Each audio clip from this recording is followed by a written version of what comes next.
Had this show actually started like this, there would not be 5 seasons. We would not be on the 5th season. There may have been 2, and it would have been a wrap.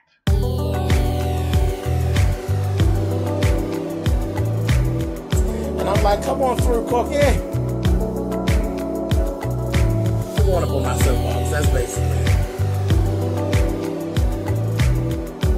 Let's talk about drag and all its forms.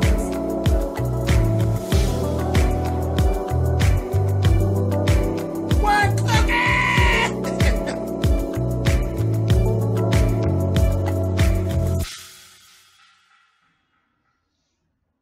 Okay, so Love and Hip Hop Atlanta Exposed and Unfiltered Part 1. This is the Season 5 reunion. First of all, let me just talk about that. They had so much turmoil wrapped around this show and the people that have been brought on. And I think it's more so like KK and her family, Tommy, just turmoil. You know, there was all this mess about Tommy couldn't go. Tommy wasn't going to be able to come to the reunion and all of this because Tommy has warrants and this, that, thing, and the other. And she explained that during the show, you know, that she wasn't able to leave Atlanta. She can't leave Atlanta. So she couldn't fly to different destinations. So that was the whole issue, you know, was some of the issue. Tommy was a lot of it. You know, KK got a bunch of shit going on and all of that. So, and you know, usually the reunion is done in New York. So that's the first thing. The format was not what we know of a reunion format. It's not everybody sitting around. These people are so tumultuous and they have so much shit going on between them. And you got wild dogs in each circle. Tommy's a wild dog. Jocelyn's a wild dog. You know, and you just never know. And then them 2 wild dogs want to get at each other. And it's just ridiculous. So they can't put everybody in one room together. So it really it's making for a bad, it's fucking useless is what it is. Because the whole point of a reunion is to be able to put everybody in one room. And I know this shit so well. Put everybody in one room. Let everybody talk. So that way you get rid of this one telling the story to this one, telling the story to that one, and telling a different story to that one. Now, bitch, we're all in the room together. Tell the story. And when you start lying, bitch, we can stop you right there. We kick your ass in the middle of the lie. Right there. Squash the lie. That's the whole point of a reality show reunion, is the confrontation of everybody being in one place. The lies don't work anymore. That's what a reunion is all about. So this whole thing of separate sections of folks just being interviewed, this is not even what we signed on for. This is not what we're used to. And I promise you, if this is how this franchise started off, this franchise would not still be around. But whatever. So saying all that, I don't want 3 minutes on that. Let's just go ahead and let's go on and get into this. So we found out D. Smith, Waka Flocka, and Miss Deb all declined. They didn't even come. Like, fuck you, Mona. We ain't doing it. They didn't even come. K. Michelle. Let me talk about K for a minute. Now, y'all know I like K. But I thought this was going to be a bad idea. This was a fucking bad idea. It was. K, this was just useless. It did nothing for you. Not positive. You ended up coming off like a total bitch. Which, I mean, if we're cool with you being a bitch, sometimes, you know, some of your bitchy ways are funny and everything like that, but this wasn't funny. You came across as a nasty, unnecessary bitch. And I hated it. I hated that she worked so hard not to have that, to end up coming across that way. I came back to Atlanta to shit on these hoes. Well, you really didn't shit on them because the truth of the matter is nobody paid you any attention. You came back to Atlanta and you were gone from Atlanta and they paid you dust. They didn't give a fuck. You had a function, they didn't come. When your name came up, they paid you dust. So I mean, you didn't shit on them. I'm sorry, Blonde, but you didn't. It just was like whatever. This was useless. You started a little trouble here and a little trouble there. That ain't no good look. So that was a waste. Then this whole thing of the reunion, you show up late. You show up not dressed. You come in sweats and shit. Just real, nonchalant, fuck this shit. That kind of attitude. And then they showed Mona came out to the car and said something to her, and I'm sure it had something to do with contracts and lawyers, baby, because she got her motherfucking ass up out of that truck and went the fuck on back up in there and put her goddamn clothes on and sat up there and talked to Nina for a little bit and then going on about her motherfucking business. But she was real fancy until Mother Mona came on outside, baby. I don't know what Mona said to her, but I could imagine that it was somewhere along the lines of, get your motherfucking ass in that house. I'm just guessing. So that was a mess. That was like useless. Nina, this time, she looked good. Her makeup, her hair and makeup were really pretty. I really loved her hair. This is the best I've liked her hair in all the time that Nina's been doing this. Her hair was really pretty, and I really liked it. And her makeup. The white kind of coat dress thing going on. The fit of it wasn't bad. I hated the scoop down with the other piece underneath. It was giving fat girl. So I didn't like that. I think the top of that could have been made better and different. It didn't have to have that Lane Bryant girl. It was real scaled down. It wasn't like couture for a plus size. It was more like Lane Bryant trying to upscale, and it wasn't working. I didn't like it. But she looked very pretty in her red dress because she had another costume change where she had a red dress on. She looked pretty in the red dress. So that's that.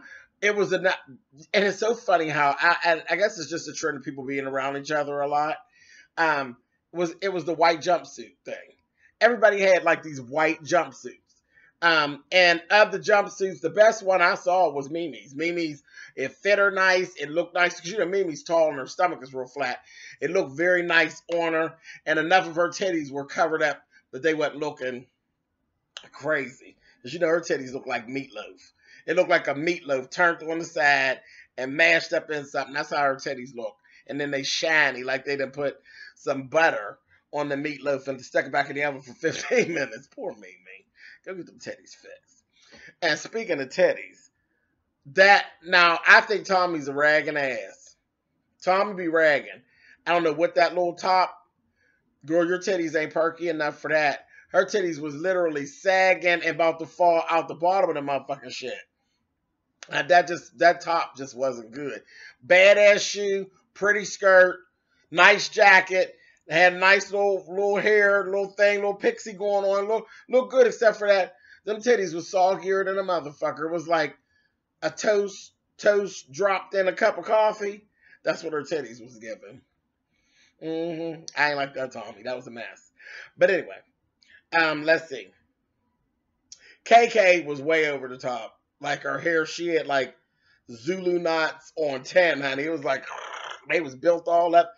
It was real tall and it looked like a pile of shit. Pile of shit with a ponytail. I wasn't feeling that too much. Then she had a white jumpsuit at one point. Then she had this white gown on. A pair of Louboutins. And I'll talk about her little situation. But the guy, it was much. It was much. It was very, I don't know, it was very avant-garde. She literally, KK cheapened the dress. The dress is probably a real nice dress, but KK made it look cheap. Carly Red, by far, worst jumpsuit you ever seen. It came down this way, and it was really supposed to be having like one of those situations where it comes in and then it goes and the breast is cut out like that, low. But for whatever reason, it didn't start opening until down here. And Carly an old bitch, so her titties was pushed all the way down, and then they was coming out down here. I was like, girl, Jar Jar Binks, honey, that's what it was giving me. That jumpsuit was horrible. It didn't look good on Carly at all. And Carly usually could pull it together. It didn't look good. Her hair wasn't too hot either. Like, poor Carly. Anyway. So, okay. So, fuck that. That's basically of this part, whose shit that I saw. I was like, whatever. The rest of stuff people had on, nothing to mention. Okay.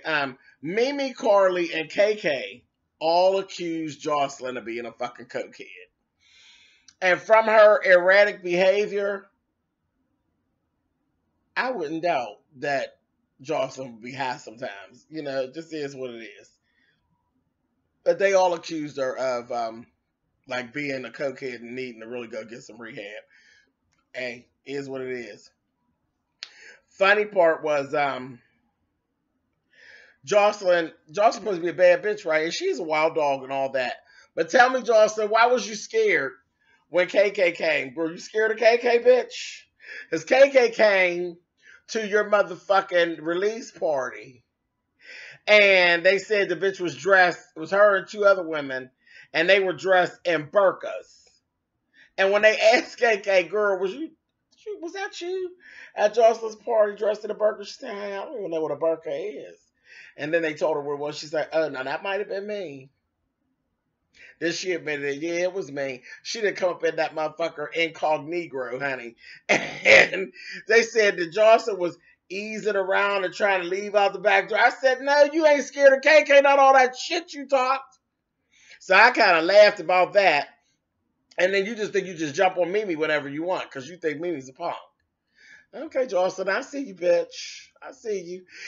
Mimi said over there, she just is not going to do no scene with Jocelyn. I'm not sitting and talking to her. I don't give a fuck. Y'all bring that wild dog bitch up in here. I'm leaving. They brought her in anyway. I said they said disrespectful child.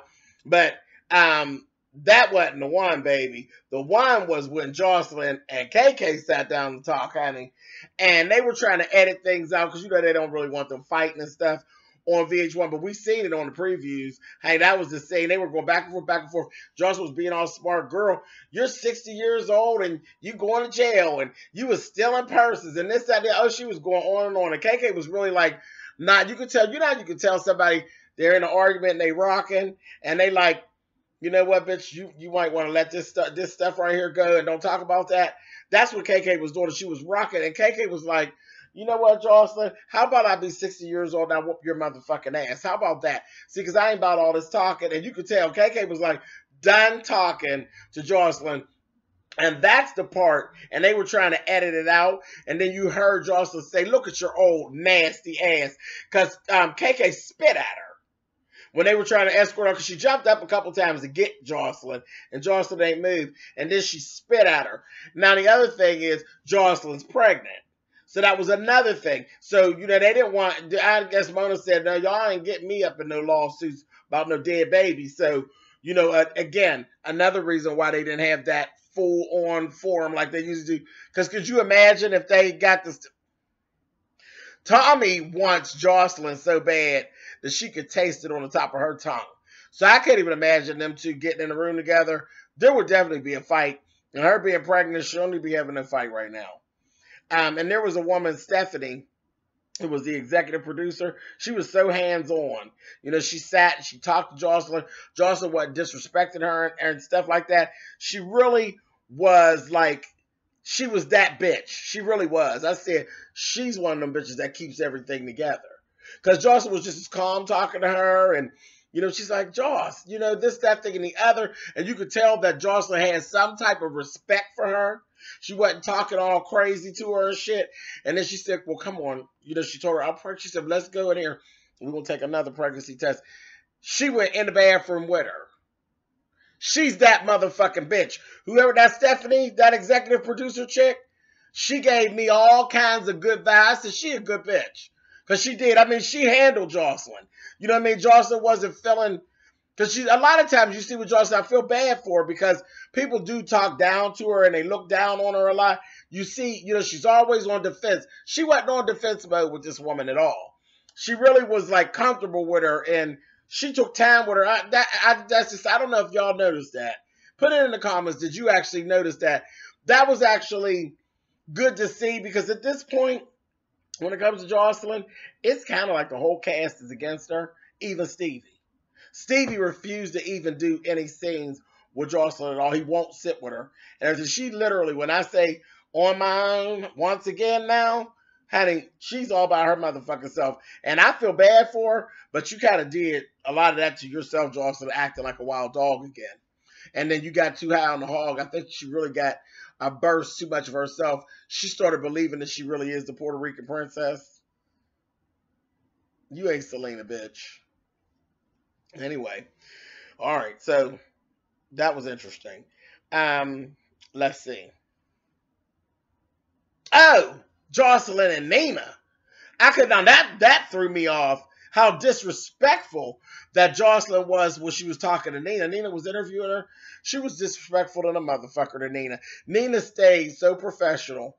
She told her, she said, you ain't nothing but an old vlogger. I don't trust no old vlogger. You ain't nothing but old damn vlogger. She's like, no, I'm not a vlogger, darling. I have a degree in journalism. She said, or whatever, vlogging, honey. I said, oh, woo, Jocelyn, bitch. But Nina didn't let her shake her. You know, you can see it on Nina's face at first, like, bitch. You know, but she's like, I'm here about my coin, honey. She stayed very professional with her. But yeah, Jocelyn was totally unnecessary to Nina. She did an interview that was just nasty. And I'm going to tell you what interview it reminded me of, and tell me if any of you all remember this. Do you all remember the first time that Wendy Williams interviewed Omarosa on the Wendy Williams show? How Omarosa did Wendy Williams? And snatching the book and talking all smart and all that stuff. That's what it reminded me of. It was so out of order. She was real out of pocket with Nina, but Nina was real professional with it and stuff. I was like, okay. And then turn around, then another part of the interview, you over there crying. Girl, if you don't get your motherfucking ass on somewhere. Okay, so the next little segment that they had, it was that we talked about was Bambi, Scrappy, Mama D, and Betty Idol with her irritating ass. Scrappy knows not to play with Bambi. Okay? And so do Mama D. I seen that. They know not to fucking play with Bambi while Bambi's sitting there. Because, see, Bambi, I like that Bam. But I see Bambi knows how to handle Scrap. Scrappy actually does love Bambi, and you can see it. He loves her, and he don't want her to be upset at all. You know, he was like rolling with the shit, playing the reality TV machine game. He was playing a game, but then when it got to a point where it looked like Bam was getting ready to start getting upset, he was like, all right, like, we're going to move. Ain't nobody trying to play with Bambi. And I think, you know, if the cars get down, I can see Bambi popping Scrappy and motherfucking Mama D. So I think Mama D know it too. I said, child, Bambi, because she had said earlier when they first was getting dressed and stuff, she told Tammy, bitch, I'm ready. I'm ready, bitch. And she was. That bitch was, child, she had got Betty Idol so motherfucking together. And she, because Betty Idol gonna say to her, you got beef with me because I got beef with your friend. She said, you don't have a beef with my friend. You got your ass kicked by my friend. Stop saying you have a beef. You didn't have no beef. You got your ass whooped. End of story. I was like, oh. But Tammy did get her and yank her fucking hair out. Then when they brought up that Jessica Dime, she gonna say, child, Jessica Dime told something about, they said, are you threatened by Jessica Dime? And, you know, her thing was Scrappy. And Bambi told Nina, she said, honey, don't ever think that for 1 second that I was ever shook or threatened by strawberry thought cake. And I about pissed on myself. Strawberry thought cake. I screamed. But that was it. Mama D, you know, she told Mama D, she just wasn't for the shit. You know, they had to bring it out. You know, Mama D was trying to put Scrap and old goofball together, Betty Idol. And Mama D, you know, she's like, yeah, I ain't worried about that either. And I know you know that Scrap wants me and you want me for Scrap too, don't you? Mama D was like, yeah, Bam, yeah. I said, uh-huh. Mama, you limping already. Bambi ain't playing with you. She ain't playing with your motherfucking ass, Mama D. And in that motherfucking order.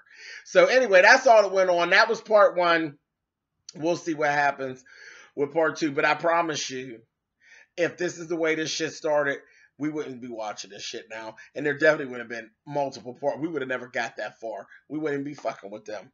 So, Mona, we're going to let you roll with this time. But you better get this shit together. You better get this shit together. And I mean get it together soon. All right, y'all. Later.